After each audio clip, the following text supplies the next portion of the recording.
We're live. Welcome to another installment of the Final Scoop podcast.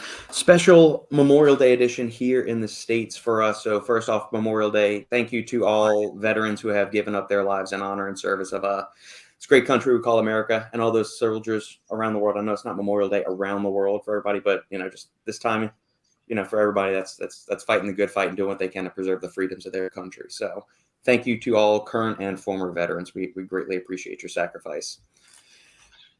Is it a big holiday in US for you guys? It's a federal holiday. So like all the government buildings, post office, libraries, all of those are closed. If you're work for the government in any capacity, so like my dad was a mechanical engineer for the U.S. Army Corps of Engineers in New Orleans. They would be a federal holiday. The schools obviously are closed because it's the end of the school year. But yeah, that's a big day. And then we also have Veterans Day in September where we give thanks, remembrance for all the current active duty and retired military personnel there too. The veterans of, war or just the military service in general. Okay. So, it's cool. I was telling you beforehand, the funeral that we went to, it was Sandy's great uncle. And he fought in both World War II and Korea in the Marines. So it's kind of fitting, like he passed. It's not convenient that he passed, but it's kind of the lifestyle and how much he valued military service and his whole upbringing and how he viewed just the United States in general. It's fitting that his funeral was on Memorial Day weekend. So, it's a special thing for people that have relatives that have either fought or served in the way things. So Sandy's dad was a lieutenant commander in the Navy. I believe that's what he was. And, her uncle, I've had people on my side of the family serve at various spots like my grandfather and whatnot. So, but it's a big thing. You'll see American flags all over, up and down the highway, just in front of schools and libraries and all kinds of stuff. So it's a good day. Yeah, that's awesome to see. Especially when you can celebrate it with your family that you don't see for on a daily basis, and so on. Yeah. But we also have this kind of like holidays here in Poland. But we, for example, on the 1st May. We celebrate the national, one of the biggest national days. On the 3rd May is like Constitution Day, so it's also one of the biggest days. Yeah. And the 2nd of the May, it's the Flag Day.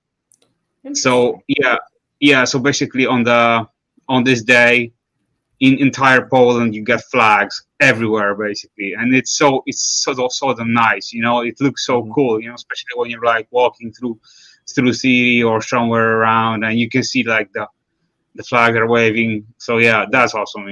Yeah, man. So if y'all have those 3 holidays back to back in the beginning of May, do y'all just kind of have like a whole week off of that? May is like everything kind of shut down? Yeah, sometimes. But in that time period, like everything is shut down. Not only like, post offices and like government, institutions, but also like, shops, even like bigger malls, everything is closed, So when you have the national days and like, special holidays, everything is closed. Gotcha. No, the stuff like, so all the government run agencies and stuff or affiliated agencies, those will be closed today. But stuff like Walmart, Target, all the restaurants, man, it's like Memorial Day sale. We're going to have a giant sale because they know everybody's off. Don't give a fuck. yeah, exactly. So it's and JoJo is working at Amazon, still got him cranking and turning and burning through all of this stuff. Chris, welcome. Thank you all. You guys got any comments, questions, queries, scripts, smart ass remarks, feel free. And we will get them going. And yes, Chris, I did get there's a couple of goodies. This was a really fun week for me as far as supplement arrivals. So I got 3 awesome packages. First, as we mentioned last week, we had Dark Labs. Oh yeah, Crack Reloaded. So a huge thank you to Wojtek and the people, the crew out at Dark Labs, because they sent me so many goodies. Oh, you got the first one. Oh, and the limited one. Oh, damn. Dude, man. He hooked me up in a very, very generous care package. Oh, snap. So I'm going to be I'll be properly stimulated and fueled for at least another month. Bro, these bad boys are like... Yeah, I'm excited. I'm excited. And so like this past week of training has been kind of a wish-wash because I've been bouncing between here, San Antonio, Georgetown. So it's been short, truncated kind of workouts that I've been doing. So I haven't needed to fuel with this son of a bitch. But you can rest assured this is getting put through the ringer this coming week. And so What flavor you got? Crack Reloaded. This one is green apple. Yeah, I also got green apple. And Crack DMAA is very dark berry. Oh, that one is really good. And then the gold edition is cherry limeade. Good, good one. I got that. A goodie package from Apollon. So huge thank you to Robbie, Caroline, and the rest of the Apollon crew. Came in. I got two, obviously Universal Soldier, lemonade flavor, stellar. Let's see what else came in that package. Bloody Hell, the pump caps, solid. Not gonna argue with that. It's good stuff. The chocolate marshmallow flavor of the Excellent Protein. Holy cow. It's so good. Like I've had chocolate proteins before, and I know I'm fanboying right now. And for all of you say, oh, fine. This is a really good flavor. It's got a little bit of saltiness, kind of like all egg white protein powders do, but the chocolate marshmallow flavor is really good. I've had the salted caramel, which was kind of their initial launch flavor, and that one's solid. But this chocolate marshmallow, it's got like a new flavor all to its own. So yeah, I've used Universal Soldier twice thus far, and I mean, I was able to beta test it when we were running it through testing. Nothing but thumbs up. So if you're looking for a nootropic gaming supplement that's in like the moderate to lower side of the stim range, like you're looking for something at 100 to 200 category, go give that a shot. And then, Devin, happy Monday, gentlemen, gentlewomen. Don't want to misgender. We appreciate your kindness there. How progressive of you, Devin. Sweetheart, Robert's going to break all his PRs. Well, with the amount of stimulus I got this past week, yeah. Flag Day in the U.S. is June 14th. That is correct. So that's a little over 2 weeks from now. Oh, yeah. And then I also got a goodie box from Vadim and the crew at One Up Nutrition. So I got 3 flavors of their whey protein, their Tres Leches flavor, their salted caramel flavor, and what's the other one? I'm blanking right now.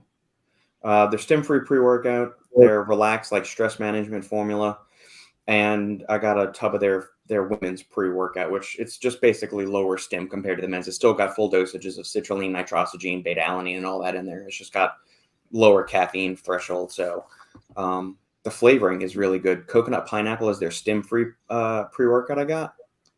Really, really good. And I love trying those flavors. So, yeah, man, got that. Gotta wait for dang payday to get more subs. Yeah, man. It's that is a very nice blessing to have as being part of this crazy supplement industry, is that you get lots of goodies to try out and run through the ringer. You know, I'm glad that the package arrived that quickly, you know. Yeah, man. Hey, as far as the dark lab. Polish air. Yeah, but like I said, it was shipped from US, so it wasn't like going through customs or anything like that. But yeah. Yeah. Shout out to Wojtek. I also like got samples. I still got a few samples of Reload, but I'm waiting for Shane to come to Poland so he can like try it out, you know, because I already trained on it for the entire weekend. Do you get any kind of like tolerance buildup or anything with it? Well, I guess there's nothing. There's no like DMHA or anything like that in here. No, nothing like that. Yeah.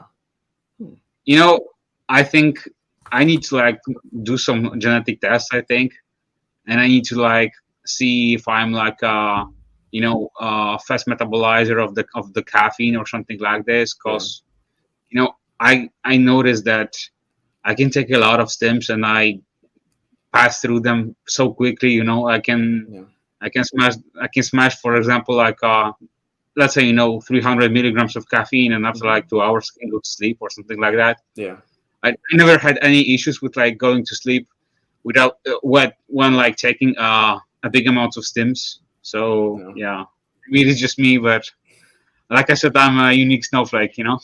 I mean, I've never had an issue with caffeine. Like I didn't grow up drinking a lot of coffee, but one of the things we would do after we got finished like playing at the football games in high school. So me, Sandy, were in the band, and our friends, after the games, it'd be 10 o'clock at night or something. By the time the game ended, you get back to the band hall, you change, put away your equipment, all that stuff.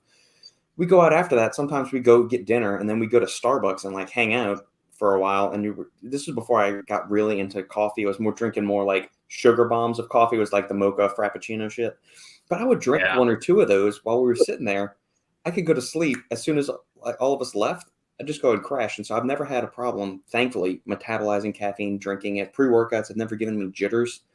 There's only one pre-workout that I've had a really nasty experience, and I mentioned it, but that formula has changed now. I don't even know if that company is still really doing much. I'm sure they are, but that's the only really averse reaction I've ever had to a pre-workout. But I'm pretty sure that was just like a mega dose of alpha yohimbine. There's just some kind of gnarly variant of yohimbine that was in there, and it did not go well. Hey, speaking of pre-workout and reviews, I wanted to ask you one question.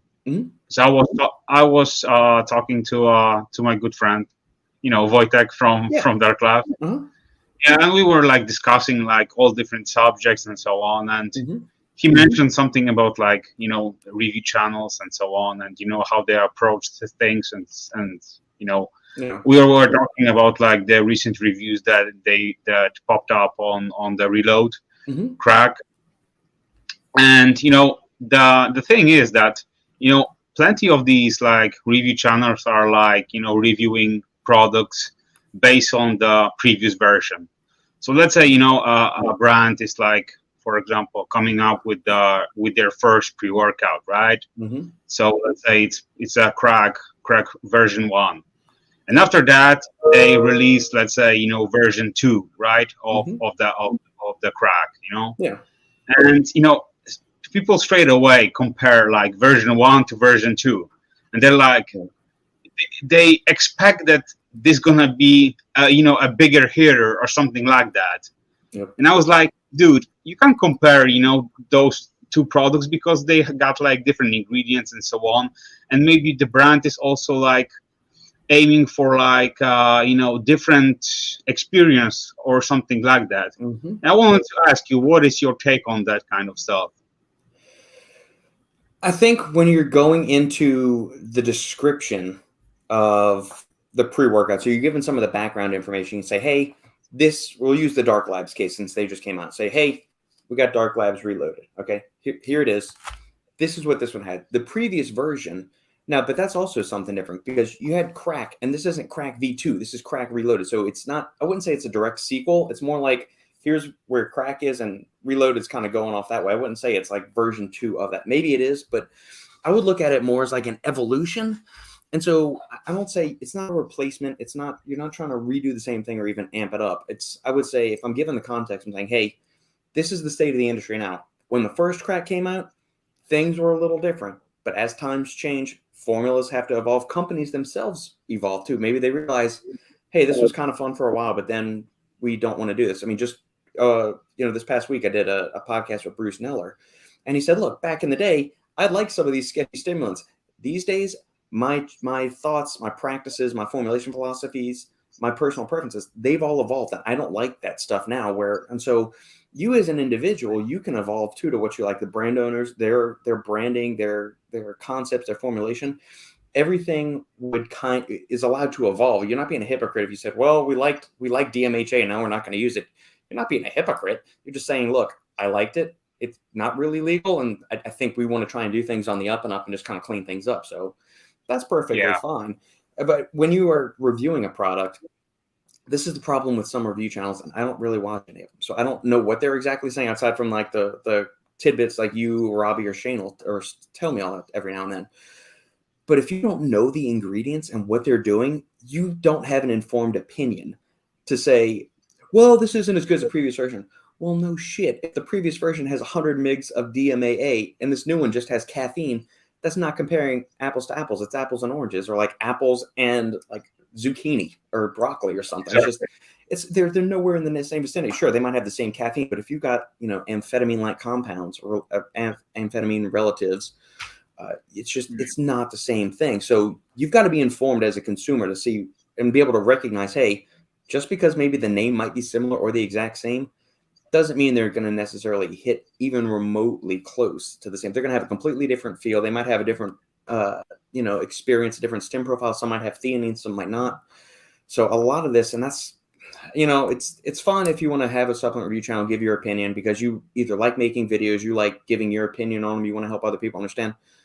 But within that, you've also got a responsibility to educate people properly if you're going to put yourself out there. And so if you don't know what something is, don't try to pretend you actually know what it is. So, I try to be as forthright with an ingredient. Like sometimes Logan will say, well, what do you think of bromantine or something? I don't know. I'm not going to try and say, oh, well, yeah, it does this. It does. I don't know the ingredient. So just be upright and say, hey, or you can just say, look, this has caffeine. I don't really know what else it does, but it makes me feel really hyper. Sure, that's fine. But you've got to be able to understand, be able to put context to things, especially with these kind of ever evolving formulas. Yeah, I also think that, when you're stacking ingredients, you need to expect that the synergy effects will be completely different. Plus, every person gonna react differently to the stack of the ingredients. So let's say the review channel is not only they're making, in my opinion, the review channel is making a mistake when they're comparing version 1 to version 2, directly. Yeah. But also, they are not taking into consideration, for example, like that people can react differently to each version. So if a review channel wants to be like, straightforward, or they want to like make the best possible review on the product, they should like focus just mainly on a version that they are like testing, and not like comparing it to the previous versions that were like on a DMAA or something. Because, for example, we can also like compare like C4 from Cellucor that was based on DMAA and nowadays version of C4, right? Yeah, exactly. It's completely different things. It's not even like the same ballpark or the same family of stuff. It's two completely different beasts. Yeah, so we were like chatting about it, and I was like, yeah, man, it's so true nowadays. And like 90% of these these review channels, I'm not like trying to be negative or anything like that, but if you want to be a proper reviewer, if there is any of them on the market nowadays, then if you're going out there and you want to help people, just like try to be as much transparent as possible, and just like, as I said, just like focus on the formula that you have exactly on your eyes, and not just like try to like go everywhere and like basically compare it to like so many other previous versions and so on. Right. Yeah. Evaluate it for what it is in its current state, in the current state of the industry. Give it a shot. If it works for you, great. If it doesn't, well then, I mean, that's the gamble you took by buying the product. Yeah, man. Chris, I always think if the formula is different with different effects, the name's got to change too. I would agree with that. Like if it's part of the same family, like it's pre-workout and you've kind of like the C4 thing. They've got C4 Extreme, C4 Ultimate, regular C4, C4 Pumped, C4 Mass, or they used to. I don't even know if they still have the C4 Dynasty. Mass. Yeah, but like now they've got that brand. So they've got the C4, like that has become a brand. It's not just Cellucor. Everybody knows C4 now. They don't think Cellucor C4. It's C4. And so they have all these different offshoots of that. I guess it kind of depends on how big the brand has gotten or how big the product has gotten. And do you start identifying more the brand, or when you think of the product, do you think brand first, or you just think that product and everything else is, so yeah, I think that plays a little bit into it as well, probably. But by changing the name, what do you think? Because like, let's say, Robic is doing a huge job with his hooligan, right? Mm-hmm. And he's doing like version 1, version 2, version 3. I believe he's right now on version 7 or something like that. 7's in the works, I think. Yeah. 7 is in the works, or he's probably already finished it, right? Yeah. Knowing him, he's probably already done with it. Right. Yeah, but it's like, a hooligan. Everyone knows that like Apollon. Everyone, when someone is saying, let's say, Apollon brand, they know that, the guys that are producing like, hooligan or assassin, those kind of, products, they know it straight away. But let's say, every version is different. Mm-hmm. And we are going back to the topic that we started, with reviews and so on, Yeah. say you can compare like version 1 to version 6 because this is a completely different experience, right? Yeah. And you're like using different dosages, different ingredients, and so on. Exactly. And brand is at the same time, brand wants to improve, right, and wants to provide much better, like, let's say, I don't know, parameters of the products. But at the same time, brand also wants to be innovative and wants to like show a consumer that, okay, let's not go this way, let's go that way, and let's offer our like fans something completely different and see how they will react to it. Agreed. No, you hit it right on the nail. You hit the nail on the head. I cannot talk today. I was reading a Sandy a little while ago. We're working our way through this fantasy series, and I can't, like, I kept getting tongue tied. I don't know what the hell is wrong with me. This, like, I don't know if I'm just wiped out from like being on the go nonstop the past couple of days or what.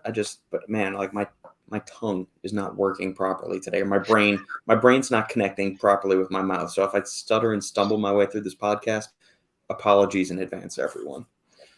We're gonna speak Polish then. I'm gonna have to do something because English just is not working for me. Speaking of which, before I get to Devin's question, I'm coming back to your question, Devin. Lukasz, you speak English, you speak Polish. I don't know if you speak anything else. Do you? No. Okay. Basically, those two. Okay. Two do they teach y'all English in school, or is that just something you did on your own? When I was very young, my mom decided to send me to the private, like, lessons. Yeah. But also in my school there were like you could choose like a language that you want to learn, with the Polish language, of course, with the grammar and so on. Yeah. So I decided to go with English, and and I was like also doing the private lessons, and that's how I learned. Cool. Okay, I was wondering how that is, because it seems like no matter where you go in Europe, everybody kind of understands English or will speak it. Where you got an American that's coming over there, you're lucky if I remember a few words from like the 3 years of Spanish I took in high school, or the 2 years of Spanish I took in high school, and one and that, or just, it's not as common, I guess, because like America size-wise, it's so damn big, but we all speak the same language, so we don't have to necessarily. Whereas Europe, y'all, like, if we took all of Europe, it's comparable in size to the States, but everybody's got a different language. So it behooves y'all. You almost need to learn another language if you want to be able to do business, interstate commerce or something between the different countries and things. So it's interesting. And we were having this conversation with some friends of ours when we were at that the past couple of days.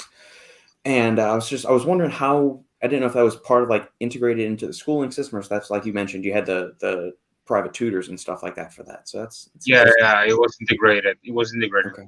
And after like 8 years of school, you can get another language. So I was learning French, but I was so poor in it. I can understand some words, and I can also speak few sentences, but this is so terrible language, and it's so difficult. So yeah. Yeah, the French language. My brother took that as his, alternate language in elementary school, because we got an elective like our 6th and 7th grade years in elementary school, and he did French. I did Spanish, and I did Spanish again in high school. I took 2 years of that, and so I remember some of it. Like I can't speak fluently, but I know I can pick up enough tidbits, here and there. My uncle was Cuban; he spoke Spanish every now and then. And then Sandy's whole mom's side of the family is Mexican, so you catch little phrases with it here and there and everything. So yeah. Sridhar, I think the reviews are tailored towards what the consumer wants to know. As a consumer, when I hear about a new version, I always want to know how it compares to an older version, which I have tried. That's possible. I almost wonder, though, pre-workouts change so frequently these days, and I guess I'm viewing this more in the context of the aggressive stimulants, where they were at one time using DMHA, DMAA, maybe even Oriadrensis, and now they're shifting to only caffeine, or a combination of caffeine and yohimbine. I don't think it's, like you mentioned, Lukasz, it's not really a valid comparison if you're going to compare like Mesomorph to C4, or OG C4 to the next one. I understand you want to say, hey, this is the new version from this brand, But you've also got to be able, or the reviewer that you're watching, Sridhar, has to be able to convey, hey, this is going to be a completely different formula from the previous one. They were messing around with aggressive stimulants, exotic stimulants. They're getting away from that now. So you cannot expect, so they need to convey that to you if they're trying to give you an honest feedback and some insight into what the product is. You can't say, oh, this is as great as the other one, when the other one was, chock full of DMAA, DMHA, maybe some amp citrate that was still, floating around on the black market or something. So I understand you want to see the progression, especially if it's a product you really liked, but you also got to be able to understand where it is and what's the new one entailing too. If that makes sense. Yeah, and also on the other hand, how do you treat the review?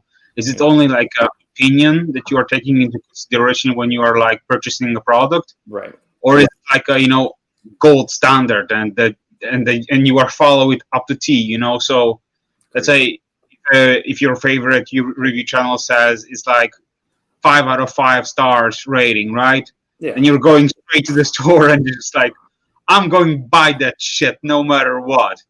But at the same time, the products may suck, but just because it won't work for you, right? Agreed. Devin, I just saw a pre-workout with Rutaecarpine in it. Seems odd to include that since it supposedly helps move caffeine through your system quicker. Thoughts? I remember, this was probably 5 or 6 years ago now, a couple of pre-workouts had that, or one of the Controlled Labs pre-workouts, I think the original, or White Flood V2 had Evodiamine or Rutaecarpine in it. Evodiamine, yeah. It's got a thermogenic component. But my thinking with the Rutaecarpine, it does accelerate the metabolism of caffeine. But at the same time, that might be beneficial because you want to be amped up, jacked for your workout. But then after your workout, do you still want to be, buzzing like some people do? Like, I still like to feel energized after my workout. Other people just want to get it and have it clear out of their system to where in 2 hours, they're blitzed for their workout. They go hit their workout and they're done. They can get back on a normal life and they're much calmer and more relaxed state. So that would be my thought process with it. I haven't looked into the mechanisms of Rutaecarpine to see if there's anything else as far as like maybe enhancing fat burning to where it's got that thermogenic spike like Evodiamine does. Look that up real quick. What are your thoughts, Lukasz?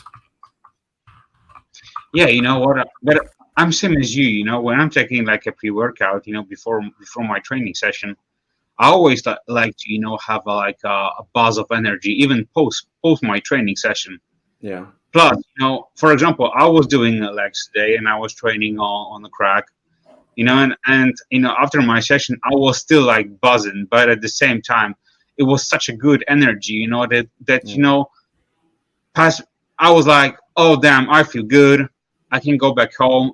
And I went straight to the grocery shop to buy some of my groceries for the entire week and so on. So yeah, it was like and I was super productive, which is also like important to me because we all know that feeling when you like smash a good training session and you just like feel exhausted and you're like, damn, I just want to go home and just lay on the bed and just like don't do anything, and I don't like that kind of feeling, so yeah, I'm same as you here.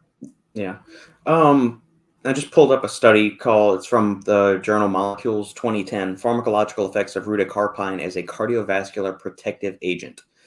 So in addition to what Luke's and I were mentioning about it accelerating the metabolism of caffeine through it says it also has some cardioprotective effects in that it exerts antihypertensive properties. So it helps with relaxation of blood vessels. So a lot of these pre-workouts have very high stimulant loads in them. And so if they're putting the Rutaecarpine in there, that might be able to help combat some of the vasoconstrictive properties of some of these other extraneous stimulants, not necessarily caffeine, because we've discussed caffeine ad nauseum about how it's not this toxic thing. Like people are going to freak out if you go up to 600 milligrams of caffeine in a pre-workout.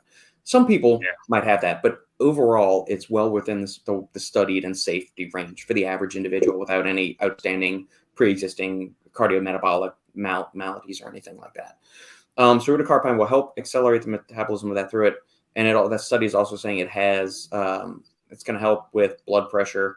It will help your blood vessels stay nice, open, relaxed, so which may help combat some of the vasopressive properties of high stimulant loads in general. That's pretty cool. Yeah, it's a fun. The authors on that study are Ja and Hu. Hey, do you think that it would be cool to stack it with, for example, like Selflo or old Vaso 6? Yeah, I think that would be good. I mean, it's working through probably a different mechanism. I think it said it was working on CGMP. Let's see. Some reports reveal that Rutaecarpine relaxes vascular smooth muscle through the activation of endothelial calcium nitric oxide CGMP cascade and the inhibition of calcium 2+ ions influx in vascular smooth muscle cells. Are significantly inhibited by this. Yeah, interesting. Yeah, cool stuff. Anti-platelet aggregation, anti-thrombus activities, anti-inflammation, anti-atherosclerosis. Now, these are all cell studies and rat studies, so but the mechanism of plausibility could be there. Hell yeah, man. Sridhar, agree. I think a good reviewer should cover all angles and keep it a fair comparison. Amen. Yes. Going to go see the new Top Gun movie? You bet your sweet ass I am. You bet your ass I'm going to see the new Top Gun movie. Everything I've heard, it's phenomenal. And I'm a huge, like, my personal favorite movies, I'm not saying it's as good as Citizen Kane, The Godfather, anything like that. My personal top 5 favorite movies of all time, Top Gun is one of those 5. It's not even close. I love that movie. I've rewatched it twice this past week. Child's good movie, so I can agree. It's so good. It's so good. And see, that's what I'm curious. Like, was it big over for like? Was it a big thing for y'all or anything? It wasn't that big, you know, because I'm a guy that was like raised on The Godfather. Yeah. I don't remember how many times I watched that movie. It's good, but I remember like the best moment. I think the best time when I watched it, I was like probably like 10 or 11 years old. Mm-hmm. We were at my grandma's house. My grandpa was still alive. Mm-hmm. And we were sitting together, and on the TV they were like streaming, you know, the movie, you know. Yeah. And it started very late. It was like close to 10 or something like that. And I remember that the full house was there because my cousins came from Sweden. The entire house was packed of people. Yeah. So in one room you had like 5 or 6 people just like laying on the mattresses and so on. Yeah, it was that kind of time, you know. Outstanding. And me and my grandpa was like started to watch that movie, and it ended up at like 2 in the morning or something like that. You talking about The Godfather? Yeah. Yeah, it's like a 3-hour movie. Bro, I was like, and I remember when this scene with that horse, you know, the head of the horse, bro, and I was like, so good. You know, I was like watching like this. You know, I couldn't sleep after that. So yeah. Oh man, great times. I love that movie. Man. Sandy and I just rewatched that about 2 weeks ago. We watched Godfather 2, and she wanted to go back and watch the first Godfather. But yeah, we got that one. But yeah, I'm planning to see. My initial intention, Devin, was I had bought the tickets for me and Sandy to go see it this past Friday morning, right when the theater opened. We were going to be there opening day to go see Top Gun Maverick. And then we got the word that was when the funeral for her grandpa was actually being scheduled. So I thought it's probably the right thing to do to go to the funeral, not go see Top Gun. But then again, he was in the Marines. So maybe, you know, like Marines, Navy, they're kind of related. Maybe he would support me go and see the movie, and it'd be a tribute to him. So no, we went to the funeral, and we did all that Friday. So we're gonna figure out sometime this week to go when the halfling is in daycare. But I am beyond ecstatic to see this movie. That's pretty awesome. Chris, gotta run, fellas. Oh wait, did you see that caffeine detox kit from Glaxon C-Tox? Yeah, when I was down at Glaxon about 2 months ago, I guess that was now.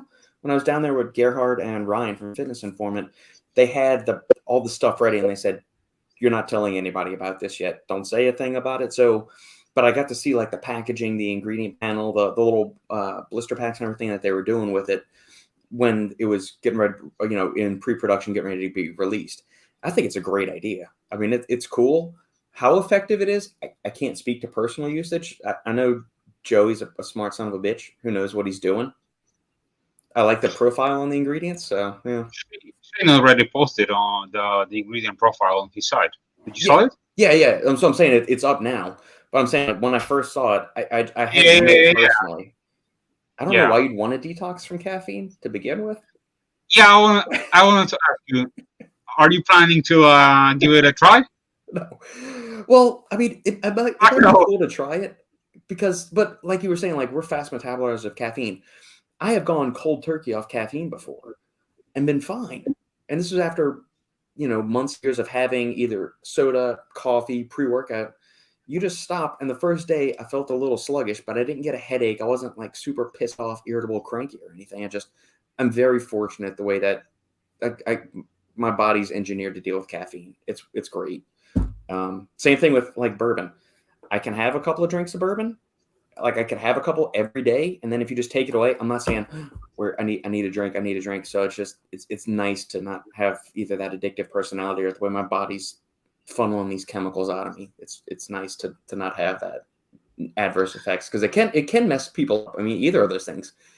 So yeah. I saw a quote somewhere like today, and it was like, "I don't rise and shine. I stay caffeinated and see how the day brings me," something like that. And I was like, yeah, that's fucking accurate. Yeah. But yeah, Chris, let me know if you're going to try it. Do you feel the need to detox your caffeine? My receptors would say, fuck off. Yeah. No, not a chance, man. Yeah. Stack 3D. Give me a bit. Oh. I'll be on second half. Well, we'll see. We'll see about that. We might just end it at 1:59 p.m. and Shane's going to hop on at 2 and we're going to say, see you next time. I'll scoop. Boop. Where's everyone? That would be awesome. Or we just keep the broadcast going, but you and I just like remove ourselves from the room and just put him like to where he's the only one on the screen and we're in the back and he can't see anything, but the broadcast is still going. He would probably do his own like podcast and we'll try to like, come up with the news and the reviews. Yeah. Chris, I caffeinate all day. Heck no detox. Oh, man. Yeah, it's what's your typical stim load on a given day, Chris? We're talking like megs of caffeine, total megs of caffeine. And then Devin, are you going to the new Top Gun movie? Just let me know. Like that was one of me and the my co-section leader at LSU. We were huge Top Gun fans then. I was Maverick, he was Goose. We got stupid obnoxious with this. So right after Sandy and I got married, we had all of our friends over that were part of LSU's trumpet section. I had set up a volleyball net in our backyard, and we were blasting the Kenny Loggins playing with the boys volleyball song from the movie out there, being assholes because we were drinking beer, playing volleyball. We had set up a slip and slide in our backyard. We bought one of those big old sheets of Visqueen, put like dish soap on it, and just started running out, just being stupid as you do. Bro. 600 to 800 before noon. Yow. That's typical for Lukasz. I mean, that's his morning shot. That's a decent amount, man. Yeah. Especially like before noon. So he's closing the day around like gram and a half, something like that. Mm-hmm. Philip. Thank you, Philip, for tuning in. Yes. Wait, aren't you driving to New Orleans right now, Philip? Why are you talking on my YouTube channel if you're driving to New Orleans right now?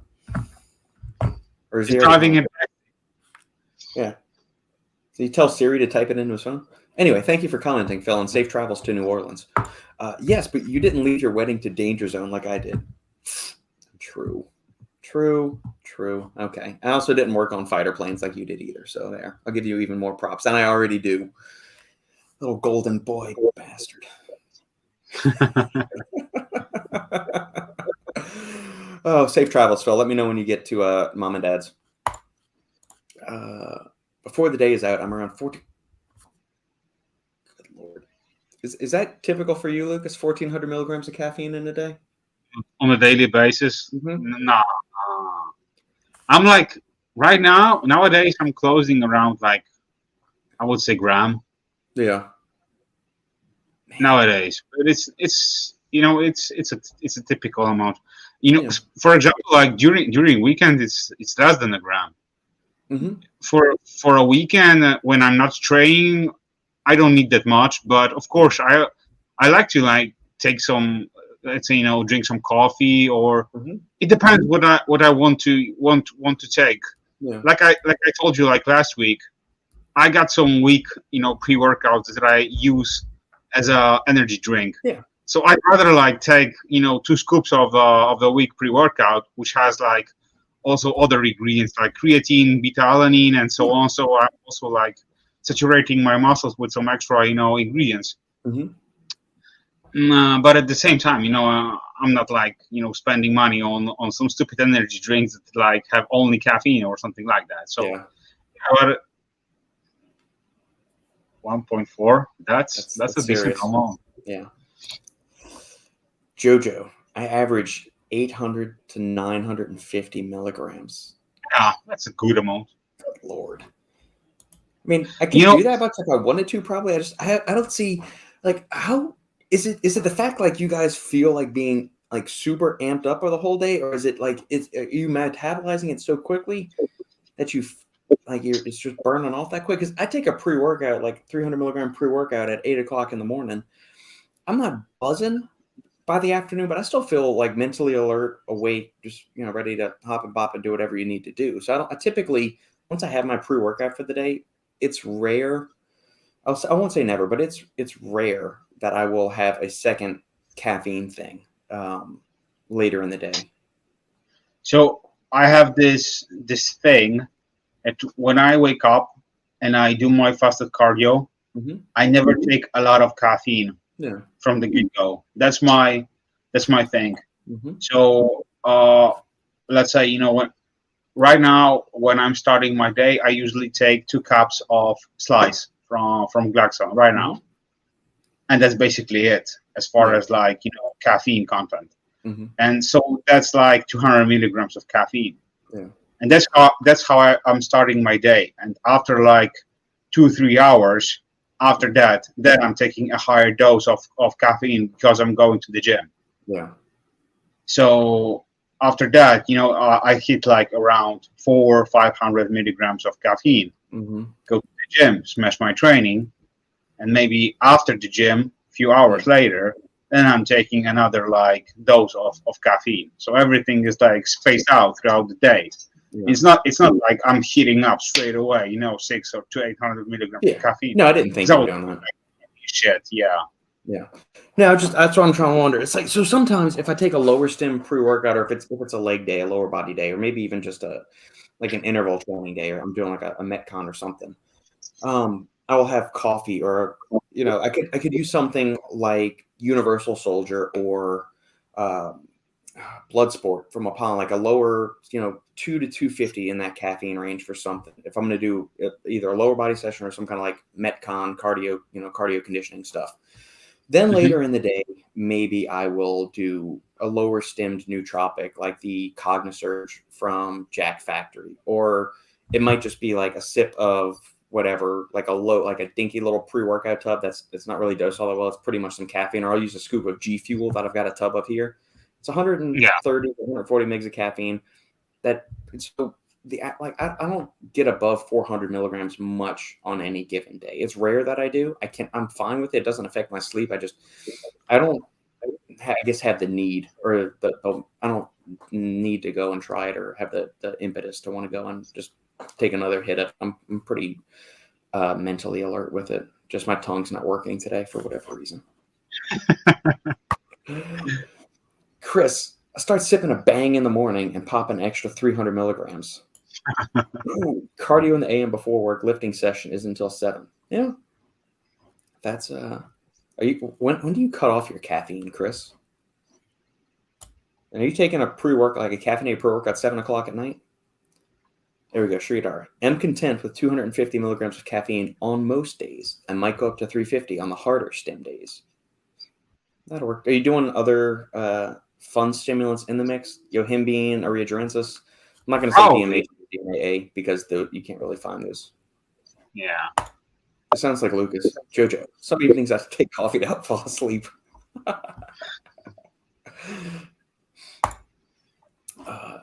Jason. I used to average 800 to 1,000 milligrams a day up until about a month ago when I 2-scooped Rhino Rampage from Muscle Sport. Was completely lit up. The label and scoop size were off. Now I'm around 400 to 500 with most days lower. Ouch. 2-scoop. That's gonna hurt. That's really gonna hurt. Rhino Rampage? Yeah. That's a good one.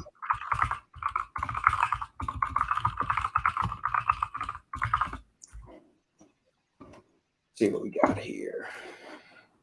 Share screen. Rhino Rampage. 7 exclusive ingredients. All right, I got to see this then.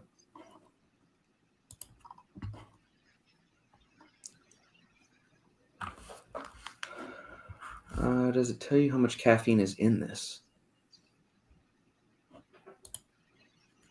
We got DMHA, Areogerensis, alpha-yohimbine, huperzine, DMAE, 4-hydroxyphenylalanine, L-theanine, synephrine, theobromine, anhydrous and dicaffeine malate, and then Canada. Ease things off. I don't see the 7 exclusive ingredients. Do they mean? If they mean branded ingredients, fine, but dynamine and teacrine aren't exclusive to them. Neither is Infinergy. Neither is a Mento pump. So I'm assuming they just mean branded ingredients. Probably. Yeah. Speaking of which, Lukasz, what you heard the podcast with Bruce, didn't you? Yeah, of course. What do you think about what he had to say about dicaffeine malate? And it's really just caffeine and just like malic acid mixed together, and does it really not do all that much? Like, is that malic acid not really doing anything to the caffeine? Have we just kind of conditioned ourselves to believe that, yeah, malic acid is going to do something really awesome? Yeah, you know what? I was thinking about this question basically for the entire week, and I was like, I was trying to like think about it and come to a conclusion, and I think Bruce is up to something. I think he's right about the his conclusion that doesn't do a lot. Mm-hmm. And I was also trying to find some research about malic acid and stacking it with the caffeine, and I was like, there's nothing there. There is none. There is none. So that's interesting. I wonder if that's gonna I'm just gonna stop using it in pre-workouts, or like if I consult on a formula with anybody, just let's go back to regular caffeine and we'll do caffeine and teacrine or something, or caffeine and dynamine. So he brought up some really good points that I'm still kind of thinking about. Yeah, we all know that, like, let's say the anhydrous form, it hits you straight away, right? Yeah, it's the fastest caffeine that hits you. But what's the highest peak when it comes to like acting? It's like 15 minutes after taking it. It starts to enter the bloodstream 15 minutes after ingestion, and then it peaks somewhere between 50 and 60 minutes post ingestion. So that's when it's highest. Is that about the 1 hour? Okay, and now let's compare it to like the natural caffeine that it comes from, let's say the beans or like green coffee extract or something like that. Yeah. So it's probably that the peak's is not probably gonna be that drastic, right? Yeah. But it's gonna be much longer, right? Yeah. If you could say that, because it also has some polyphenols and other stuff that will decrease the speed of the caffeine, utilization in the bloodstream. Mm-hmm. So maybe it's not that that the caffeine. I think that the something should be here, as far as when you have the the beans, the caffeine that's coming from natural sources, then like the caffeine malate, which is like oh, is it possible even to like, let's say do like a decaffeine malate? Let's say what I'm trying to say is that nowadays, like, you have the citrulline malate, right? Mm-hmm. Which is like citrulline that is bonded with malic acid, but we all know that it's not bonded. It's like only in a tub. is together, right? Yeah. So, and I was like, maybe it's something similar with the caffeine, right? So they're like just like trying to like mix things up basically with and that's basically it. Yeah, and so I mean, all right. So if dicaffeine malate is really supposed to be that much, like it's got that sustained thing, so then anytime basically I take caffeine anhydrous and take citrulline malate with it at the same time, it should have that smooth, sustained release, but it doesn't work that way. So it's yeah. I think Bruce is onto something, and I never even thought about that. That's nuts. I want to pick Joey's brain and a couple of other people, like a couple of like the super nerdy science guys, and see what they think too, because that's kind of wild. Bruce made some valid points, so I was like, when I was listening to the podcast, I was like really stunned, and basically, like I said, I was like thinking about this question for a long time, but he knows his stuff and he's a smart guy, so yeah. Plus, I really loved the podcast that you did with him. It was like probably almost like 2 hours, and he made some really good points about like a few topics. Mm-hmm. He's not only talking about his own stuff, but the subjects when he mentioned about the ingredients, and the brands that are like using it. That was smart shit. Yeah. Plus, I'm really curious what he's coming up with, because I know that he's working with some cool stuff. I know he's always got something else up his sleeve, which I'm excited to see about. So, yeah. Chris, all right, got to run, fellas. Thank you for the banter today, Chris. We appreciate it and taking place in the discussion, man. Thanks for joining. Yeah. Jojo brings back memories of my double scoop of double impact on accident. I do remember that, Jojo. That was rough. Oh, Jason, the new bottle had a different scooper, but the label still said 2 scoops. I should have weighed it out. It was not enjoyable at all. Yeah, I imagine you probably got 600-700 milligrams straight to the dome with that. I mean, does it tell you?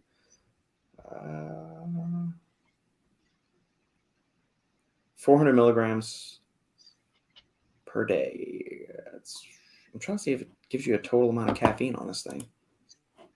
I'm assuming it's somewhere between 300 and 400 in a full serving of the Rampage Rhino. Yikes. No, thank you. Chris, if I could find a place to get straight Alfio, I'd do that too. You can. Check out SNS. They have Alfio Himbean capsules. Yes. That'd be my go-to. And I know Steve, the owner of SNS over there, is super strict about the sources of which Alfio Himbean he gets and uses for his products. I can say straight away, SNS has some legit stuff. So definitely. Joint support, their liver formula is really solid.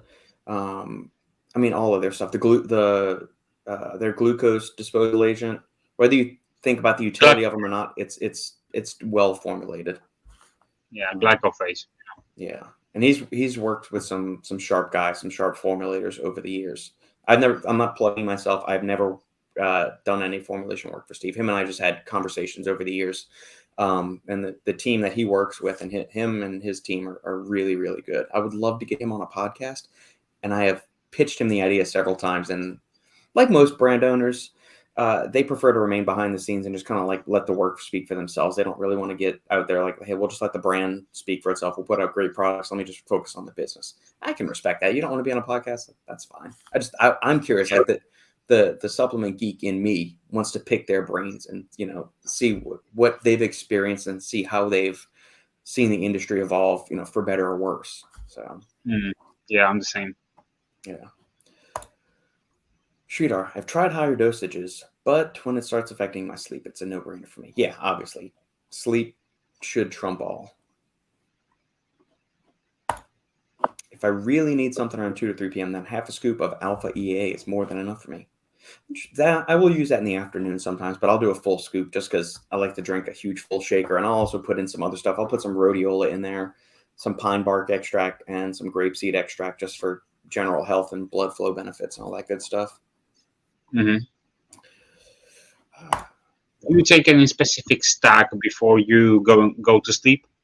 Let's see, do you have like, for example, like a stack of products, or you basically maybe use like a specific product that has a different, type of ingredients? If I'm either like reviewing a product, like testing it out to see how it is, I will use that. But most nights I don't take anything before bed. Every now and then, I might do a bunch of theanine, like 200 or 300 milligrams of theanine with some melatonin. But I haven't done that in a while, and some taurine too because of its GABAergic properties. But I haven't used that in a while. Mm-hmm. I've got a tub of Glaxon sedative, which is awesome. The flavor is great. I haven't used that, but it's always there if I ever do need it. Yeah. So, always find my workout experience is much better when I use natural caffeine versus caffeine anhydrous. I'm curious with that. I would like to do an experiment with you to where you didn't know what you were using and run you through two, like the exact same pre-workout formulas. One has natural, one has anhydrous. I'm curious to see if we did a blinded experiment with you, Sridhar, to see, because I wonder how much, if you know that, yeah, this is natural. I wonder if, we condition ourselves to think things are going to hit better, or they might hit more effectively. I'm guilty of it too. Like, you see something, you're excited about a product, you take it, and just the mere fact of you being excited to use that is probably going to amplify its effects to a certain degree. So, but that's kind of the fun stuff. And sometimes, I'll take a nootropic, like Neurofactor. I love the ingredient, and I'll tell, like, that aligns me. I've said a bunch of times before, like, I get this neural charging effect. Like, it feels like it wakes me up. Is that actually happening? Or is it because, like, hey, I'm getting my body and mind ready for that, like, work set, and say, because I like the ingredient, and I think the research is pretty solid, I'm ready to do this. And so I'm kind of, pushing myself and convincing myself into that mindset of, hey, this is going to be the tits. This is going to be awesome. So, yeah. Who knows? Yeah. You get any goodies this week, Lukasz? Yeah, I got the ASC Sueno. Ah, that's their sleep aid, isn't it?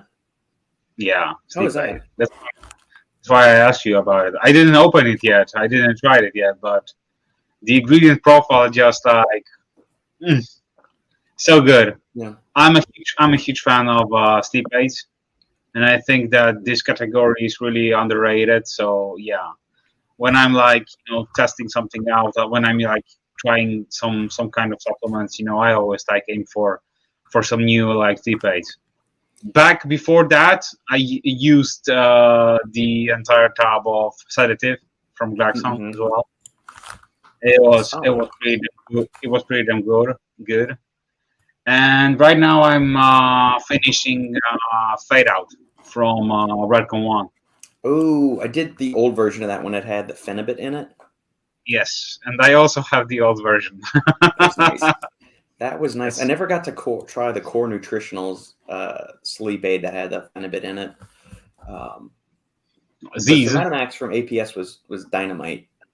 Oh man. This is Sueno from ASC Supplements and so Jake, Jake and his crew over there, very good formulas, really good flavoring. Everything I've tried from them as far as flavoring has been really, really good.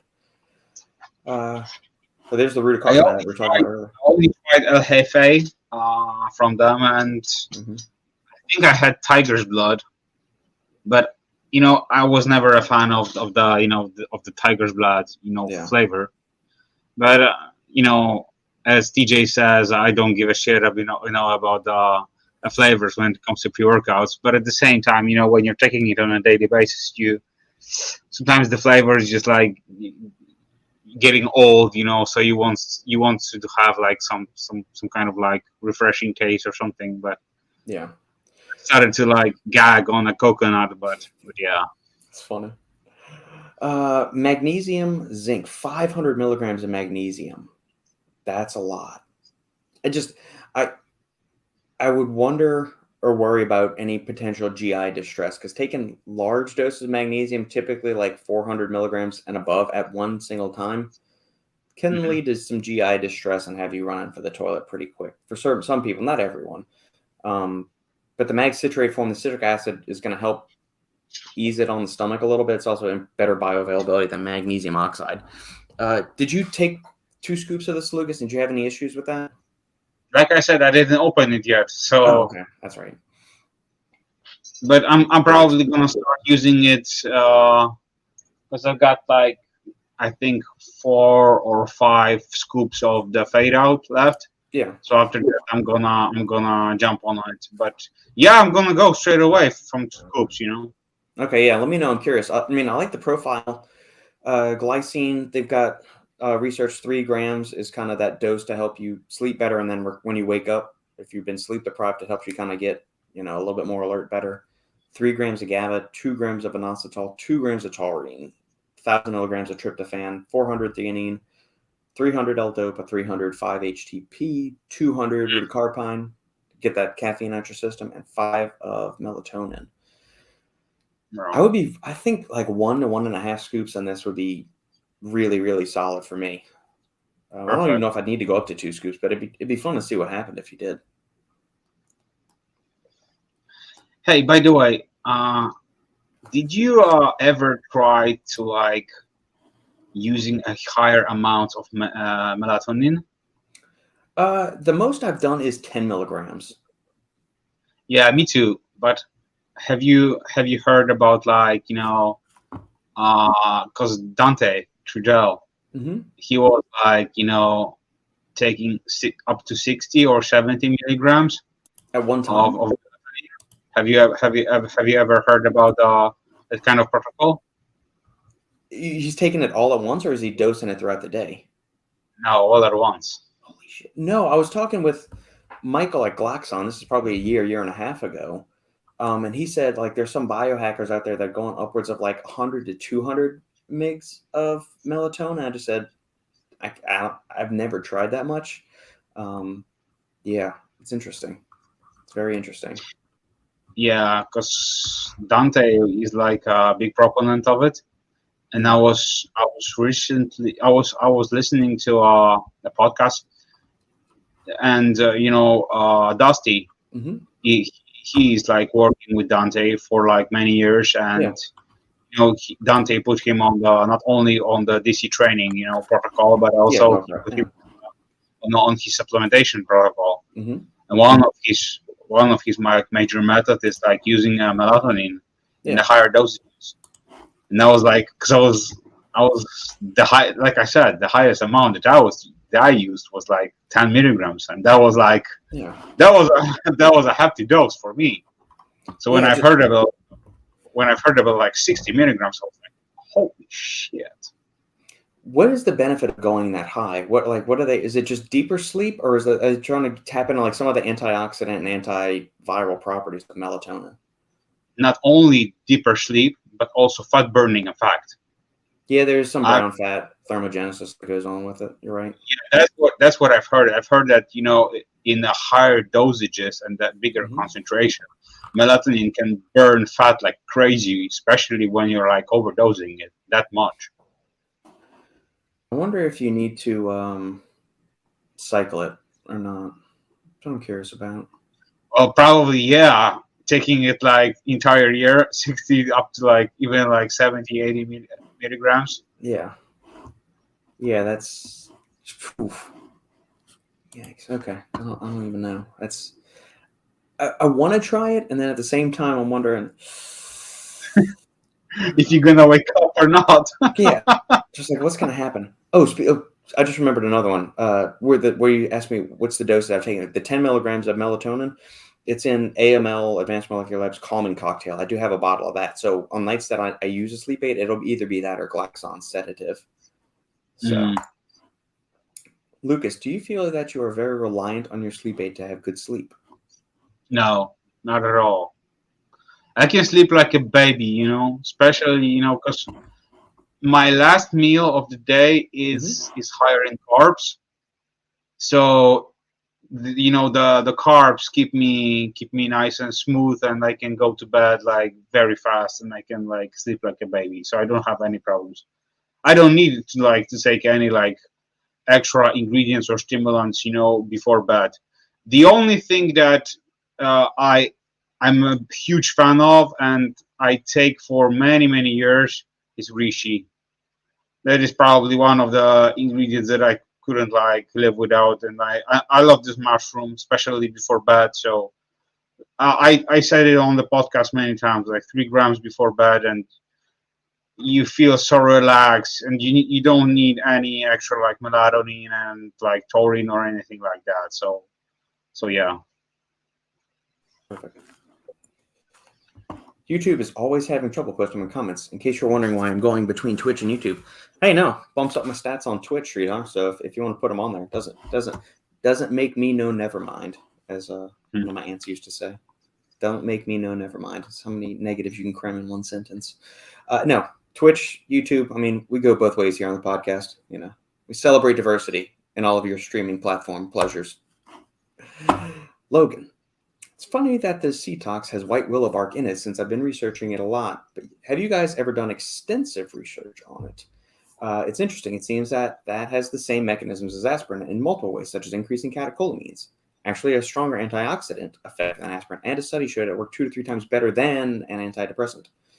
Yeah, I mean, it's also got the precursor compound that you use to make aspirin. It's got the salicylic acid in it, or salicin, which is made, you turn it into salicylic acid, and that's where you get aspirin from. So it's in there. The catecholamine is correct too, but it's also got those analgesic, or those pain relieving properties of why you take aspirin, which when you detox from caffeine, for people that are chronically using it and use high doses of it a lot, you get really bad headaches and migraines. So that's part of the reason I think the white willow bark is in there as well.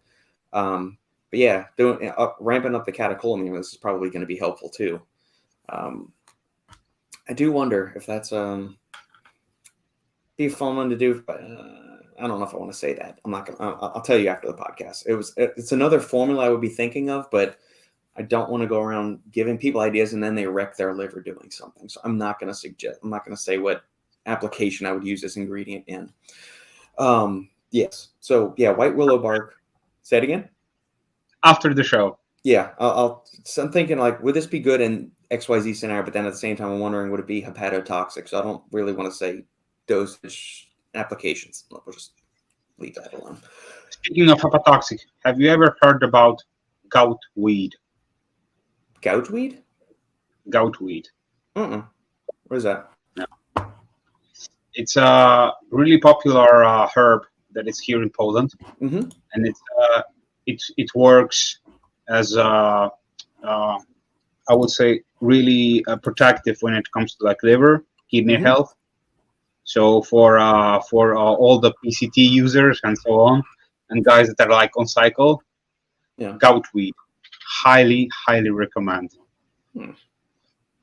Yes, I was reading hemangioma of liver, phase 4 clinical study, and I believe there should be a study also from Poland up there. Interesting. Logan, you already know what I'm thinking. Yeah, I'm pretty sure you can imagine what application this would be useful for.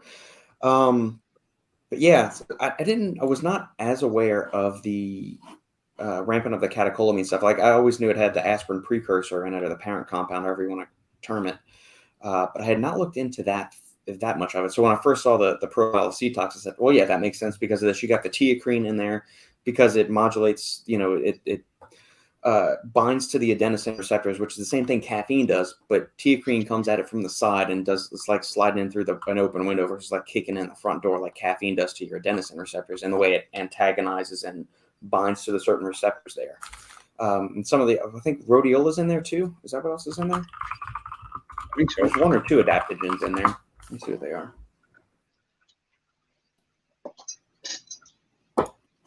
Here we go. Caterpillar fungus, so cordyceps, viticoline, caffeine, anhydrous. No, wait, caffeine, tyrosine, teacrine, white willow, theanine, adenine, and allophirox powder. Yeah, that's a cool little thing. It's a cool little thing. We were talking about goutweed. Let me pull this up real quick. We can go through that. Okay, this is what you're talking about, Lukasz? Goutweed? Yeah, that's the one. Bishop's weed or goutweed is one of the most popular ground covers for quickly covering large areas, belonging to the carrot family. Health benefits. Good for rheumatism, disorders of the bladder and intestines, burns, stings, wounds, painful joints, gouty and sciatic pains, and hemorrhoids. Well, that's good. Yeah, but it's also very good when it comes to like liver and kidney health. Huh. So it can also improve the markers of it. Yeah.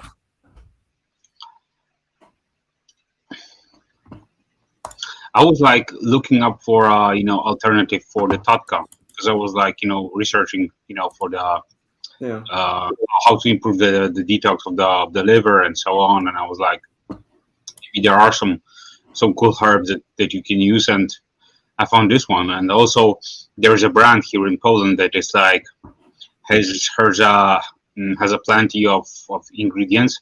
Mm-hmm. The brand is called Alines. Mm-hmm. They're based in Poland. They're like manufacturing all their stuff here, and it's the brand is super legit. They offer like so many good extracts and so on. And one of them is Goutweed extract, and I was like, I was impressed, and I was like, reading about it. So yeah. Goutweed is an aggressive, invasive plant. Displaces native species and greatly reduces species diversity. Sounds like we should cancel goutweed.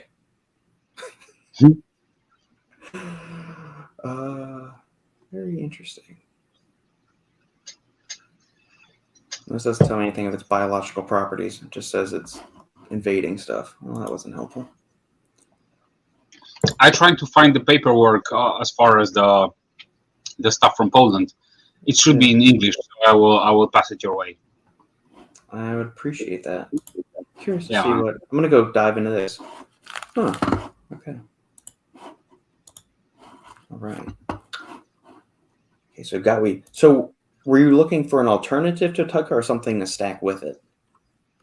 Stack it, but as well as an alternative. Because I was like, basically I was trying to like find other ingredients that have like a similar pathway, or maybe like not strictly work exactly the same as Totka, but can help with improving your liver markers when you're on cycle, or when you are not when you are natural and you're just basically like using so many supplements on a daily basis that can like put a big impact on your liver. So that's why I was like researching for something, and that's what I found. So I was like, oh damn, that's something cool, just to see.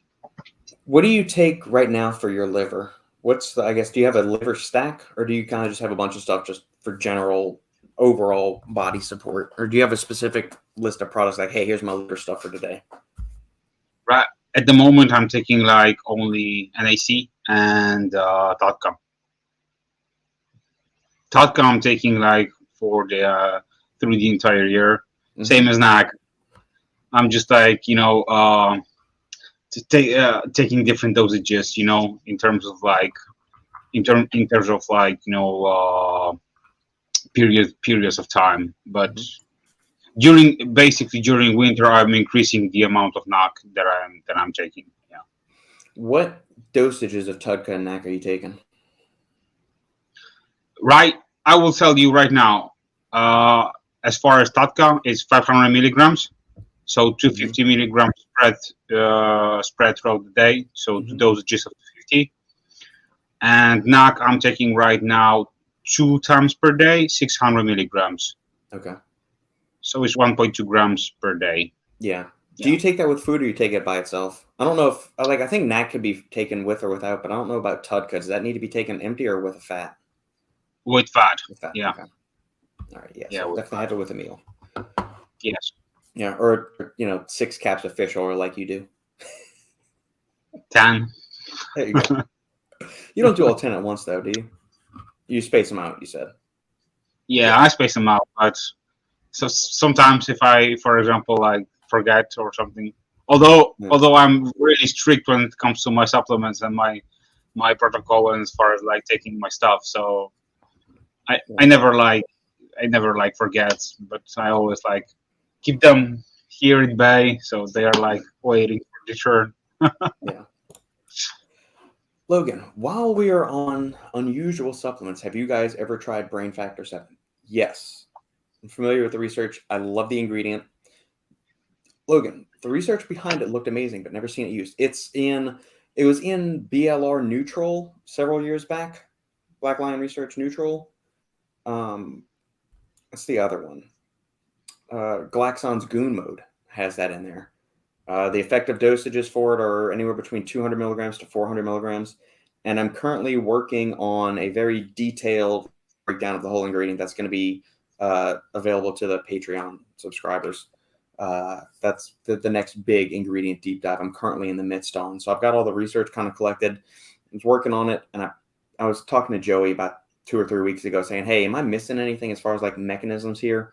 Because I typed in a couple of things. I found a few of them, but I thought, if I'm going to put this much time into it, I want to make it sure as comprehensive as possible. And I understand I'm probably going to miss something. That's just natural, which why I can update stuff. But yeah, there are so many cool things that Brain Factor does. So I'm excited to get into that. And once I get over these past couple of weeks of rough patches with family stuff, I'll be back in my normal work groove and putting out some more insider content and whatnot. But yeah, that you can check those two. I don't know if anybody else is using that. There's a product I'm working on for a brand now where I have it slated. I'm waiting on costing for it to be approved or not inclusion for the formula. So yeah, That's nice. yeah. Have you ever messed around with it, Lukasz? No, but I wanted to ask you: is it expensive ingredient? That's what I don't know. I gotta imagine, like most of these branded ingredients are, because this is like silkworm proteins, and they're hydrolyzing these proteins to get these peptides and stuff. I gotta imagine it's expensive to do that stuff. I'm trying to see what other supplements, if they even have it. Is Neutral even around anymore? Yeah, Brain Factor 7 is in Neutral, as is Centella Asiatica, which is Go-To Cola, Salidroside, and Tyrosol. And there's a little bit of caffeine in there too. I don't know how much, but there's a little bit. But yeah, it's a fun ingredient. It does a couple of different cool things in the body, and yeah, it's fun. 200 to 400 milligrams a day. Obviously, dose dependent response on benefits, but if you can do at least 200, you're in good shape. Is there any on Amazon? Can I get it standalone? Let's see.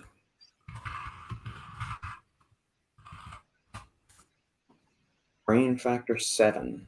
Yeah. Swanson Neurosilk has Brain Factor 7 and 200 milligram caps. $32 for a 60 count. So yeah, you could do that. That's not that bad. Sweet. Okay. Christopher, I have the bug. Am I going to lose some gains? I'd like how you use the term bug. What are your thoughts, Lukasz? What would your answer be? I got your message about the research paper too. I just saw that in the back end. Good. What are your thoughts? He got the bug. Is he going to lose his gains? It depends how you react on the bug. If you feel like shit, just basically rest and recover.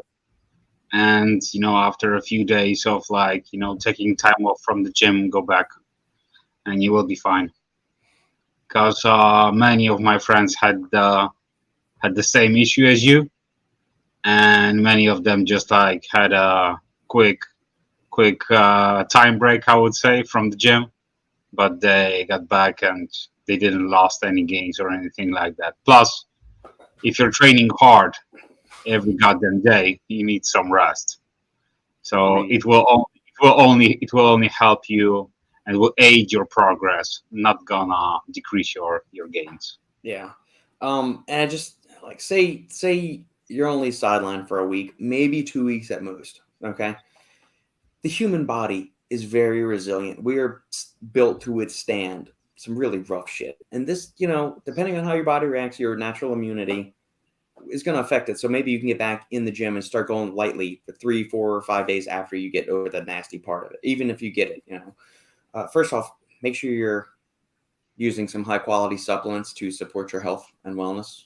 Vitamin C, vitamin D, and acetylcysteine, some grapeseed polyphenols, some mushrooms. You know, what's the one? Epicor. That's another good one. That bacteria.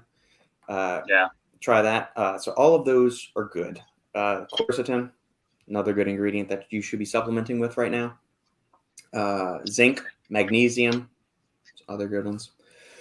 So get all those going and start just taking those for what you do. Or you can go purchase a high quality immune support supplement like Apollon's Resistance, or the immune supplement from the Glaxon one right now is slipping my brain, my mind. I don't remember what it is. Serenity? That's the chill out stress formula. I don't know. NutriBio's got a really good one. Go check out Glaxon's one. That's solid. There's a couple more. My brain is not working right now for whatever reason. But yeah, those are just a few like highlights to go check out. As far as losing gains, are you competing and are you trying to step on stage as a bodybuilder? I mean, you might lose a fraction, but if you're an average Jimmy and Joe like me and Lukasz, an average Wojtek, you know, we'll use a Polish name instead of a Jimmy and a Joe. We'll say an average Vladimir and an average Wojtek. We'll go that way. You know, it's not a big thing, man. Like a week or two sidelined, it's going to make you that much more excited to get your ass in the gym and get after it. So say you lose a rep or two on your squat. It's not the end of the world. Remember, fitness, you're in this for a long haul. You're going to be fine. Just keep pushing, keep grinding. You're going to be okay.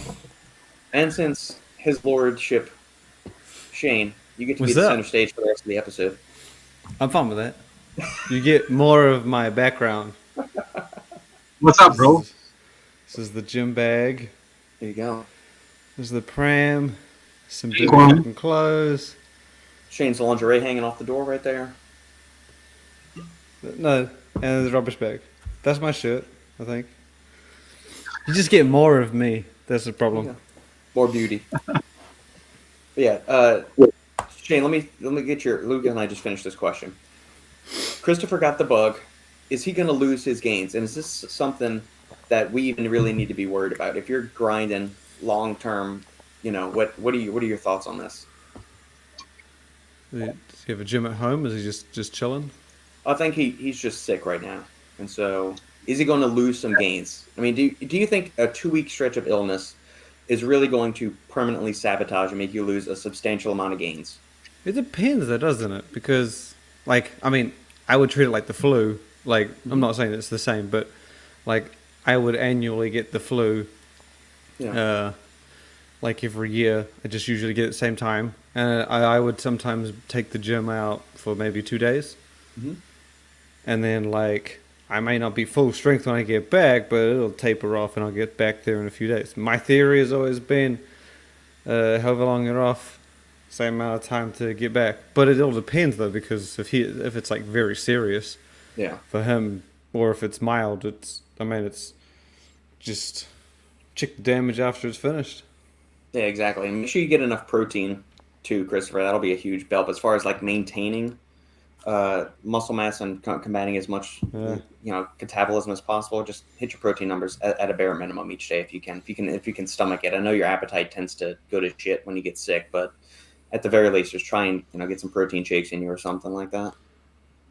I feel like quarantine was worse though. Yeah. Because during quarantine, people, it was like 10 weeks. Gyms set up. No gym, no food, just had shitty supermarket diddle.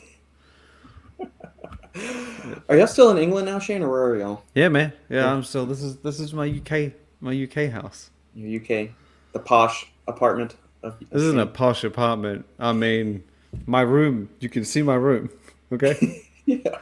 Where I am right now is also my kitchen and my lounge, my living room. There you go. So, if you call that posh, then damn. It's there you go. Well, hey man, we're it's not rolling on that stack 3D budget. You know, we got to take what us peasants. This here is the can take. stack 3D budget, motherfucker. What are you talking it's about? spacious. It's spacious. Everything in one place, man. Yeah. Yeah, you can think of it that way. Yeah, I picked this compactness. It was much easier than getting a giant. Like, who wants that? I don't want things far apart. No, it's a horrible idea. No, you're like Elon Musk. You don't really own a home. You just live at other people's houses, or you do an Airbnb. I mean, if you want to connect one thing that he does to me and call us similar, then yeah, sure. He also has 2 legs, so yeah, I'm like Elon Musk, I guess. Just like Elon Musk, man. The Lord blesses us with His presence, and we, His inferior, inadequate subjects, are always and eternally grateful and thankful. Fuck yeah. Always appreciate it. Jojo, he wants to show off the Yeah, physique. Jojo's been following me on Instagram, not real life. Sorry. How are you aggressively cutting right now, Shane? Well, see, I was back in New Zealand, but then we had COVID and, dick hit the fan, and I was like, this is just sucking ass. So when I came to the UK, I was like, I'm gonna just stick to it.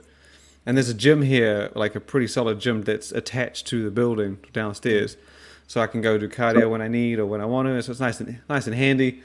But the goal was, I gave myself 12 weeks. I got exactly 12 weeks worth of supplements. Well, 3 lots of 30 days, so technically 13 weeks minus a day. I was like, I'm gonna go from 95 kilos or 96, I think it might be 96, to 90 kilos, which will give or take is like 215 pounds to 200. Yeah. So I still got 5 weeks to go, and I hit the 200 pounds. So I was like, done. I can finish early. I can just, and then I'm doing sort of a build phase when I get back from our holiday in Greece. Impressive. When is the Greece trip? July Okay. 16th, Yeah. I think. But I'm not going to keep losing weight. I'm fine. Yeah. The goal was impressive, 200 man. pounds. Congrats. I hit it. I've been trying to do this since COVID. Yeah. But I was like, didn't really have the right environment, and kind of worked. I don't know. Okay. Outstanding. But the man. craziest Awesome. thing is I've been on the same diet for the last 5 years. Yeah. I didn't change anything. Mm-hmm. 2 carb meals, same protein, same fats. Yeah. Just switched up the cardio a bit more, and I did find that I've been toying with my carb timing a bit. Mm-hmm. But just, same diet when I was 105, which is what, 240 pounds, Yeah. give or take. Same diet now. Damn. But at least I know this, if I don't do the cardio, I feel like this will be my maintenance sort of level. What are you doing for cardio? Just walking, running, swimming? I've always done 20 minutes after the gym, but then since I've been here, on the days when I'm doing absolute dick, I go downstairs and add in like another 20 or 40 at the end of the day, or after 6 or 7 or something like that. How aggressive are you getting with the cardio? Is it just kind of like a I'm walking, bro. Yeah, I was gonna say it's a walk. Like you're not running, but you're not I'm not also just running. like piddling like you'd be walking through the grocery store. Like you're walking with intention and purpose. Yeah, I think I don't really know what it is in miles, but K's. I just put it on like 6.5, and then just walk. Whatever. I mean, I don't really find the speed too much of a change in calorie burn. Yeah. Like if I walk fast or walk slow, it might give me a little bit extra, but don't know. Yeah. Okay. Cool. Devin asked me this question earlier, and since you are a fan of movies, are you going to see the new Top Gun? Have you seen the new Top Gun? Unfortunately, I have. Unfortunately, you have? A little dude that just holds me back from movies. So we've finally got a babysitter. I think we might be utilizing her soon. But we did go up and see my auntie and uncle, and they watched Ava while we went and saw Doctor Strange 2. Is that good? I was severely disappointed. I've heard much. That's what I was going to say. I've heard that. Like, I've heard nothing but great things about Top Gun, and I heard Doctor Strange was shit. So It was something. But it was disappointing because not only was it bad, in my opinion, we finally, this is the first movie we've seen in maybe, 4 or 5 months? Mm-hmm. And we broke our movie cherry with that piece of shit. Ooh, yeah, it's disappointing. But it was fun. It was a fun horror show, really. It's memorable because we're gonna know how bad it was. But yeah. Well, sorry. Well, hopefully y'all can get the new sitter, and you can go see a new Top Gun. I don't know what we're gonna go see if we do. I don't know if I'm. It's got to be a middle ground, and I don't think Nikki's even heard of the first one or seen the first one. So, I mean, dude, we're not American. We're not like full on. Dude, like I know it. I've seen the movie, but yeah. I don't think. Pretty sure. I don't think she hadn't seen the Star Wars movies when. The original trilogy. Any of them. I was gonna say fuck the Disney ones, like the 7, 8, 9. That shit. No, but this was before those came out. Okay, yeah. And I was like, because this was when I think they were coming out, and I was like, bro, you got to watch the first 6. Yeah. And she's like, never even seen it. I was like, well, I think she fell asleep during episode 5, which was fucking that's Hoth. I mean, Empire Strikes Back, yeah. And then episode 6, the fucking Ewoks. You got little hairy dudes running around, and I mean, that's. Back in the 80s, that was some crazy shit. There's some great stuff. I mean, cocaine was fantastic. I mean, that was not that I personally used it, but there's a reason the 80s were so awesome. There was lots of cocaine. Jojo, I have you touched on why a brand couldn't trademark a formula. Maybe just saying. I feel like there's some words mixed around. He's out on work. We'll let the grammatical. Have you touched on why a brand couldn't trademark a formula? I mean, they can trademark it. They can't. You can trademark it whatever the fuck you want. Yeah. Yeah, trademark is just paying a couple $100 and you could file for the patent and say it's patent pending. I've seen that. Yeah, but that doesn't mean you have to show something that you've created, something you've developed, some new technology delivery format. But you could launch it, and then while it's pending, you can say it's pending. Theoretically, you could. Yeah. Hey, by the end of the day, you can always make your own trademark formulas, right? Yeah. Yeah, I've seen. I had a few people I've messaged.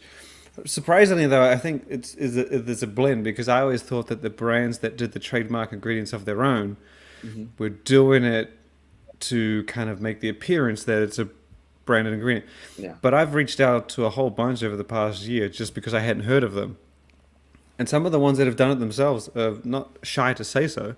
Yeah. And they sort of say that we actually branded we've actually used this, and this, and they have reasons behind it. But then occasionally I won't hear back from companies and I'm assuming it's because it's just, Joe Blow, whatever, and they've just put the branded ingredient on it.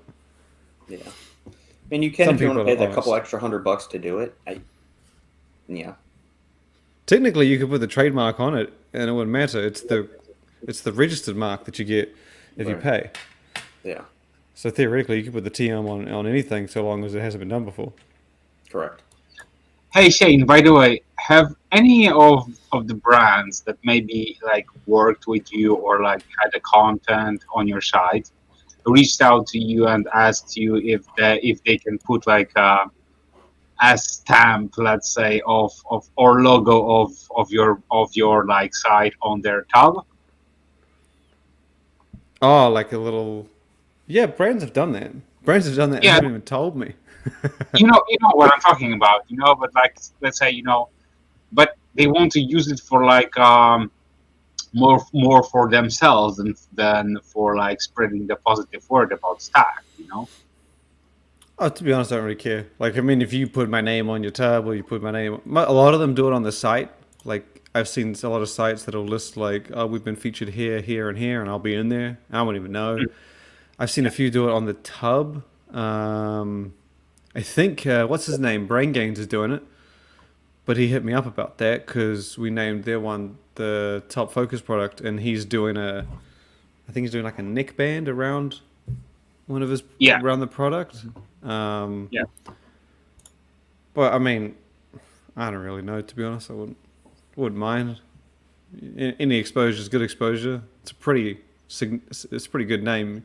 As soon as you see it, you can just Google it. So yeah, I'm assuming it'll help me. It still pop up, right? Yeah. Jojo, they can't patent, like, that's part of the thing with the open label stuff. You can't patent. And, like, we all have the same ingredients. We're all pulling from the same thing. So until somebody goes and creates something like Bruce, Dr. Lopez, and Dr. Ziegenfuss did with 3D Pump, they're spray drying the citrulline onto the glycerol, and then they're adding the amla with that. So they've done something new that somebody else hasn't done. So that's how, when you get the patent, is you've created something that has not been done before. But all of us just saying, I'm going to take 300 milligrams of caffeine. I'm going to take 100 milligrams of theobromine. I'm going to take 50 milligrams of DMAA.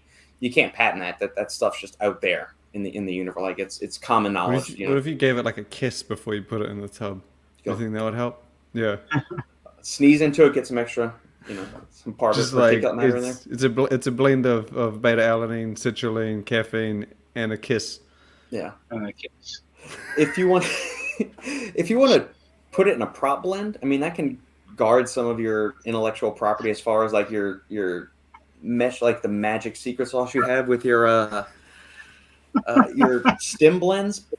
But at the same time, it's easy to go and you just go to a lab, they'll test it, and you can tell them, hey, I want you to pull out this, this, and this. And if you're willing, as a brand owner, willing to pay that money, you can go reverse engineer somebody else's stim blend if you really want to. Hey, by the way, Robert asked Shane about decaffeine malate. Yeah. So I did a podcast with Bruce Neller last week, and he was telling me something. So when you hear dicaffeine malate, what do you think? I mean, this is kind of like Matt asked me this. Was it Matt Titlow? No. Someone asked me what are the different variations. Oh no, I think I know who it was now. I won't say the name.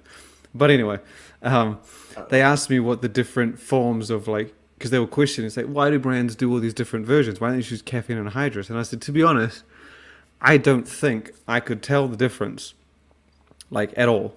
Like, I said, I would have thought, like, if you put 300 milligrams of caffeine with 15 grams of other actives, I feel like that would affect it more than the variety of caffeines that you put in there. Yeah. But, I mean, I guess it's no different than anything. Like, if it could potentially slow one down by 1%, or it could make it more harder hitting by 1%. Yeah. I don't know. I feel like if you gave me variations of each one, and if you gave me blends of each one, I don't think I could tell the difference. I might be wrong, but I feel like, because I've only ever tried them in combination with a whole bunch of fucking other things. I've never taken caffeine and then dicaffeine and then the two together and the caffeine citrate. So I've never taken a pre-workout and go, damn, that must have dicaffeine malate in it. Damn, that must have caffeine. It's always been the other things that help separate it for me. I know that obviously it's promoted as a longer lasting or slower release caffeine, but again, I've never experimented them with just by themselves and to see personally. Yeah, and no, you're right on the money, because I didn't even think about this. I thought it was actually bonded, and Bruce was saying that doesn't exist. Like, you can't bind. There's not an available slot basically to bind the caffeine or bond the caffeine to the malic acid. He said either way, there's no research showing that malic acid slows the release or the absorption of caffeine to where it would make it have this smoother uptick, the smoother bell curve. And I started thinking about that. I said, shit, that's right, because citrulline malate, it's not bonded, and the second it goes into solution, it immediately dissociates to where the citrulline breaks apart from the malic acid. So, and it's not like that slows the release of citrulline in your blood or anything. It doesn't do the same thing with caffeine. So, dicaffeine malate, he said it might be a co-crystal, but really, chances are it's probably like they're taking some caffeine and they're putting some malic acid in there. They're shaking it up, and you get, so basically, it's kind of like a hoax. To be honest, he didn't use that exact terminology, but there's no mechanism by which, at least he's aware of or he's seen, that malic acid slows the release of caffeine. I kind of get it, but then at the same time, I would have just... I mean, I never want slow-release caffeine, to be honest. Yeah. I mean, I'm working out for 45 minutes to 60 minutes, right? Yeah. I don't have time to wait for... I'd rather you throw it at my face in the first 5 minutes than slap this shit right out of the gate and then just hang on until I can get to the finish. Actually, The other day at the gym, I saw one of the craziest things. So I've had So, Jojo will actually be a great testament because he's probably been following my stories, and I see some wild shit at the gym I'm joined to. But I saw a guy. Now, I actually seen two people do this. They came in, did their stretches, like they just walked in, and then they walked over to, well, they came from the stretching area and walked over to a bench beside me. They pulled out their gym bag, got out their shaker, mixed up the pre-workout on the bench. I thought it was the strangest thing. I was like, did they watch an ad for like a pre-workout and go, oh shit, that motherfucker's mixing it in the gym. I need to do, because I was like, the only time, it doesn't say that on the back. But if you saw, because in the ads they do that, right? They bring it to the gym and they mix. And I saw this guy do it, and he was like looking around, and I'm like looking at him, I was like, it's a pre-workout, man. You're mid-workout. You missed the boat. Like, what do you? I didn't say anything to him, but I was just curious on the mindset. I thought they were filming an ad. I don't know what they were doing. But there was that. Yeah, but no, he didn't look like a newbie. To be honest, though, if you were like a new guy, you probably wouldn't want to be that guy that rolls in the gym. And he looked like he'd done it a few times. In fact, he looked like he'd done it every time. But I'm just saying, like, because surely if you came in and you're a new guy and you mixed your pre-workout on the gym floor and you look around and you're like, well, no one else is doing this. yeah. You wouldn't do it the next time. But Correct. I thought it was the wildest thing. I'd never seen it before. Seen some shit, but I ain't seen that. That's interesting. It's in the name.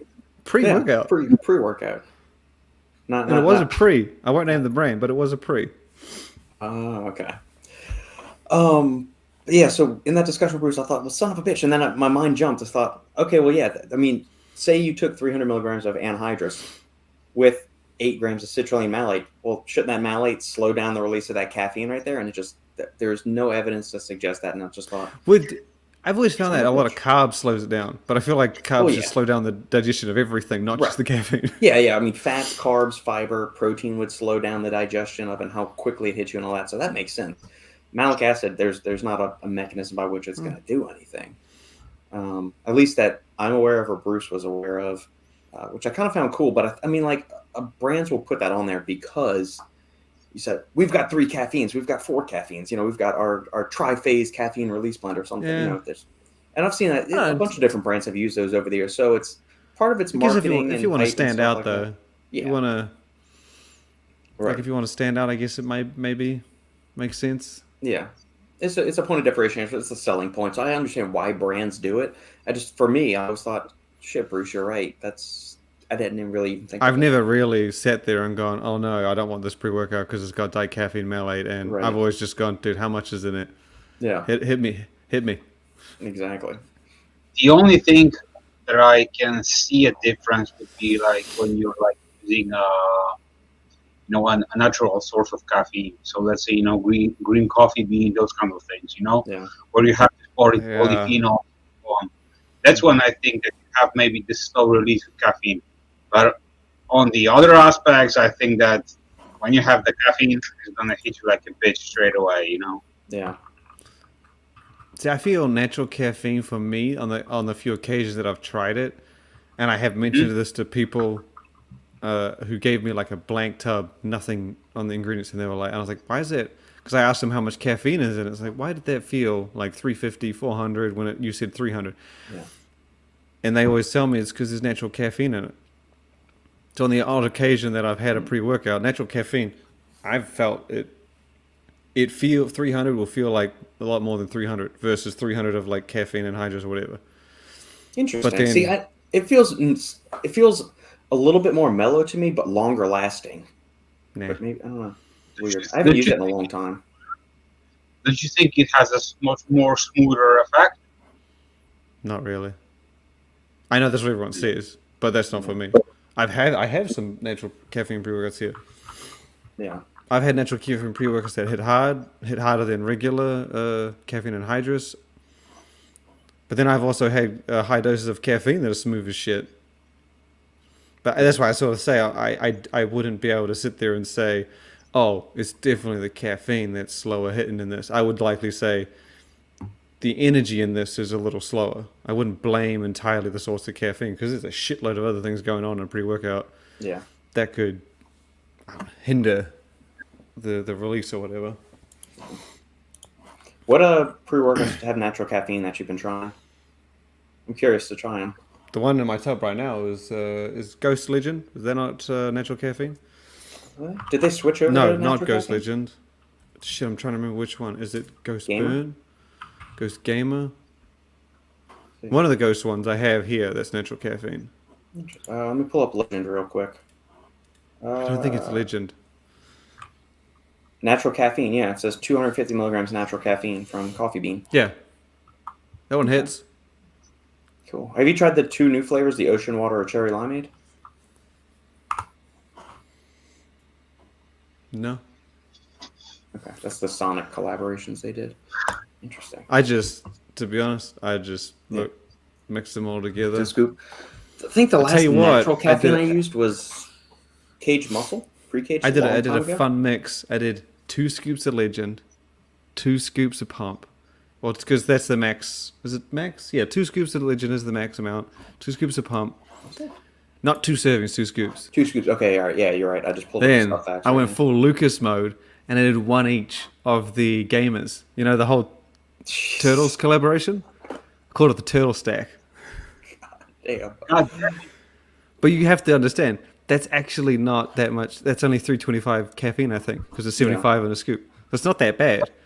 But I did find it might have been too much for me to take in, because there were times when I felt all right, there were times when I felt sick, there were times when I felt great, but at no time was it any better than taking Legend and Pump at 2 scoops by itself. The other two just didn't play well, despite the fact that the caffeine wasn't to blame. Interesting. But what do you mean by taking too much? Which ingredient was too much? No, I just didn't perform that well. It just wasn't as effective. I don't know what it was. If it was too much of everything at once, maybe it was because the active ingredients between all of those is pretty big. I'm not stupid. Well, I was stupid then, but I don't know. That Legend and Pump was far better than Legend Pump and the 2 gamers. Did you have any pre-workout poops or something like that? No, I just felt like a little, like my stomach was like a bit off. I don't know. Felt like it was like they sat there. Mm-hmm. I don't know. It's really hard to explain, but Yeah. one time it worked real well. So I kept holding out for that experience. Yeah.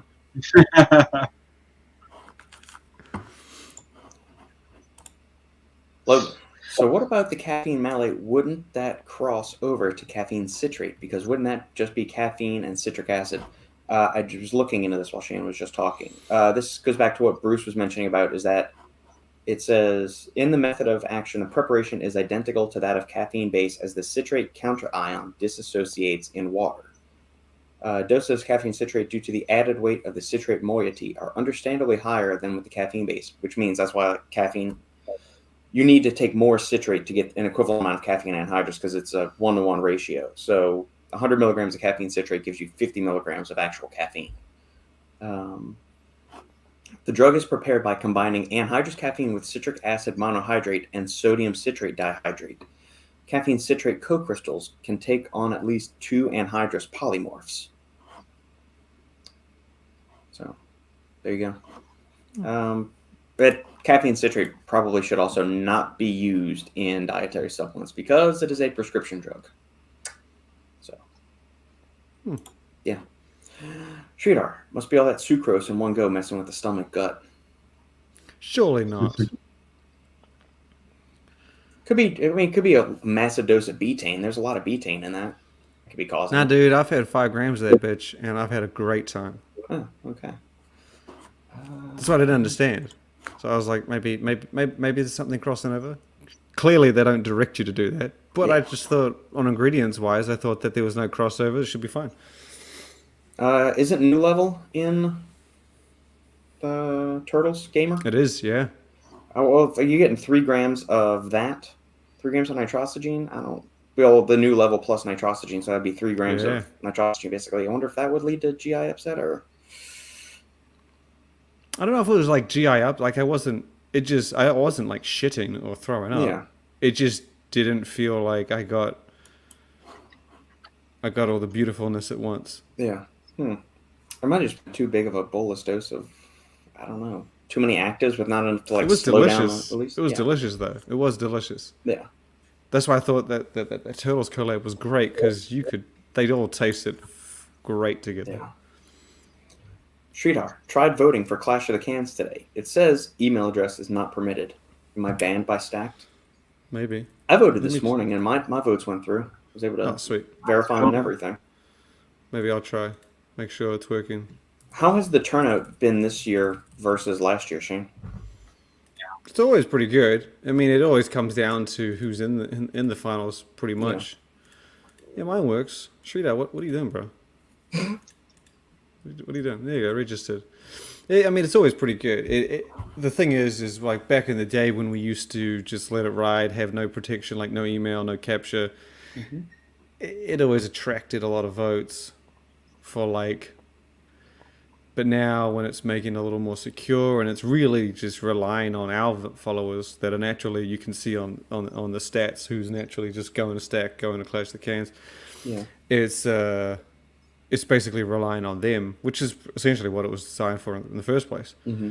But it's lower numbers than back when we had no protection. But I prefer it this way, to be honest. Yeah. But last year we had probably similar turnout to what it is now. Different products in the finals this year. We got Rays and C4, Ghost, and Monster Ultra, which I thought was pretty cool to see. Do you have a preference for which one you'd like to see one, or do you have just no? Actually, no. Let me rephrase it because I don't want anybody to think it's loaded. My refrigerator is loaded with Monster Ultra. Okay, I was gonna say, what's just your favorite one of those 4 to drink? Let's go with that. Monster Ultra. Okay. That's why it's in my fridge. Then maybe C4. Okay. Then it's probably a toss-up between Rays and Ghost. Okay. I like the variety of the C4. Yeah. I do like the variety of Rays as well. And Ghost still they're still growing. I mean, it's only a year and a half old, so yeah. Have you tried the new Rise drinks? Haven't. I had Brooke telling me that all the flavors are really solid. I have not tried them personally yet, though.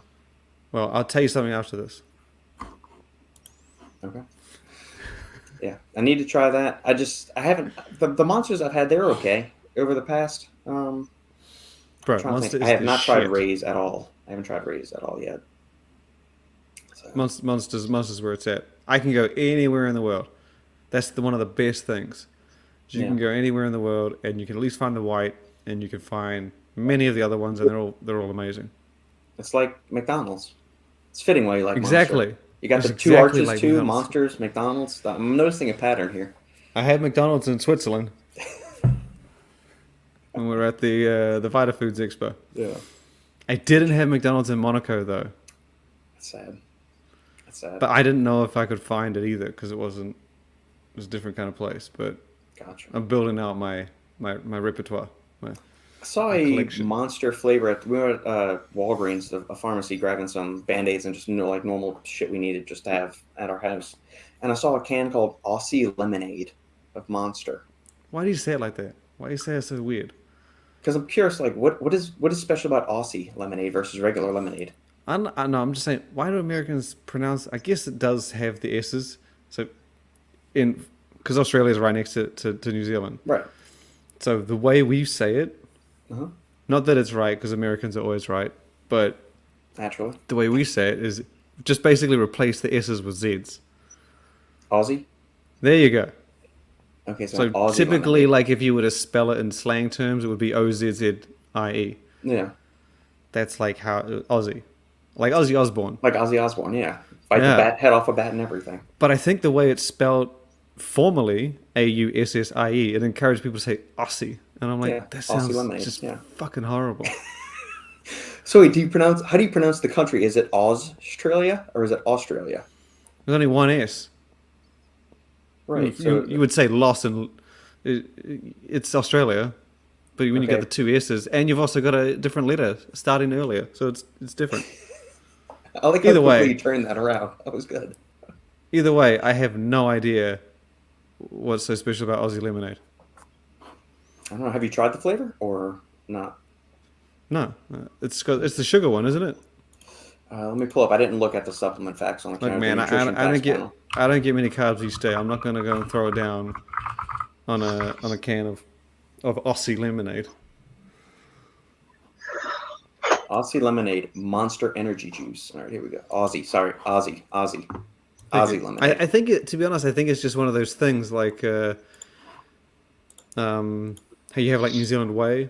Yeah. Like it just comes with that more. Maybe Australia has like that exotic feeling to it. Like it makes you wonder what's so special about it, and you don't even know what's so special about it. Monster's twist on classic lemonade. We hit the ideal balance of tart and sweet with a burst of fresh citrus flavor. As always, isn't that lemonade anyway? It's Chockers with our world famous Monster Energy blend. What the fuck does Chockers mean? I was gonna say I feel like that's the New Zealand Kiwi word. Crack a coldie. Again, I don't understand non-American speak. I didn't know they had done that. So chocker is basically like packed full of. Okay. Like chocolate. Blow your balls off good? Is that what we're talking about? No. Just loaded. Just full. And crack a coldie means open. Holy fuck. That's a lot of sugar. 46 grams of sugar. God. Yeah, man, that's a lot of. Fuck. That's my pre and post workout. That's 2% juice though, so it's kind of healthy. Oh, okay. I do need my yellows. God damn. My daily yellows. That's what. And they still have sucralose in there too. Okay. There we go. See, I wish the Java flavors were sugar free. I would drink those. I like one of the two of these I've had over the years when they first released it. So I had the mocha coffee one like 5 years ago. In this day and age, I don't understand why. I mean, I get why me saying this sounds dumb because regular people are going to be like, well, you're just too focused on health and shit. But I just don't understand why you can't just make everything sugar free. I get it. It sounds like I'm only saying that because I work out and I watch my diet. But I mean, they make some magical shit that's 0 sugar, low calorie. Yeah. Yeah. I just don't understand why we can't whey proteins. Yeah. Exactly. All right, so like you said, the New Zealand way is kind of thing. So in the big box grocers like the Sam's and Costco's here, they always sell really nice racks of New Zealand lamb.